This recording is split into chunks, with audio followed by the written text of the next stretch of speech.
എന്ത് പറ്റിയടേ? ആക്സിൽ ഒടിഞ്ഞു. എപ്പോ? എടാ മണ്ട, ഇതാണ് അച്യുതം പറഞ്ഞ വീട്. ആ, ഇവിടെ കയറി പറ്റാൻ വേണ്ടി ഞാൻ കണ്ടുപിടിച്ച സൂത്രമാണ് ഇത്. ആ വണ്ടി എടുത്ത് മാറ്റ്. പെട്ടെന്ന് മാറ്റാൻ ബുദ്ധിമുട്ടുണ്ട്. വണ്ടിയുടെ ആക്സിൽ ഒടിഞ്ഞു. എങ്ങനെ ഇത്ര കറക്റ്റ് ആയിട്ട് എന്റെ വീടിന്റെ മുന്നിലെത്തിയപ്പോ തന്റെ ആക്സിൽ ഒടിഞ്ഞത്? അതിന് ആക്സിലിന് അറിയില്ലല്ലോ ഇത് കൊച്ചമ്മയുടെ വീടാണെന്ന്. ഓഹോ,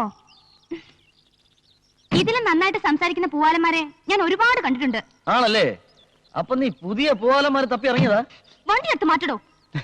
എടുത്തു മാറ്റാനും നോക്കില്ല, വേണേ തള്ളി നോക്കാം. വരുവോ സഹായത്തിന്? മര്യാദക്ക് സംസാരിക്കണം.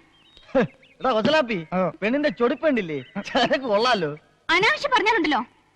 ആവശ്യ സാധനത്തിന് പറയുന്ന പേരാണ് ചരക്ക്. മൊയ്ലാളി, ചരക്കില്ലാതെ ഈ ലോകത്ത് ആർക്കെങ്കിലും ജീവിക്കാൻ പറ്റൂടാ? ചരക്ക് കയറ്റി ഇറക്കി തൊഴിൽ ഏർപ്പെട്ട എത്ര ആൾക്കാർ ഈ നാട്ടിൽ കഴിയുന്നുണ്ടെന്ന് അറിയാമോ? പിന്നെ ഈ ചരക്ക് തന്നെ പലതരമുണ്ട്. ചെറിയ ചരക്ക്, മീഡിയം ചരക്ക്, വലിയ ചരക്ക്, പിന്നെ മലൻ ചരക്ക്, നാടൻ ചരക്ക്, ഫോറൻ ചരക്ക്. ഒരു മീഡിയം ചരക്ക് വരെ പൊക്കാൻ എന്നെ പോലെ ഒരുത്തം മതി. പക്ഷെ ഇതുപോലത്തെ മുടുത്താൻ ചരക്കുകളെ പൊക്കാൻ ക്രെയിൻ തന്നെ വേണം. മൊയ്ലാളി കൺട്രോൾ.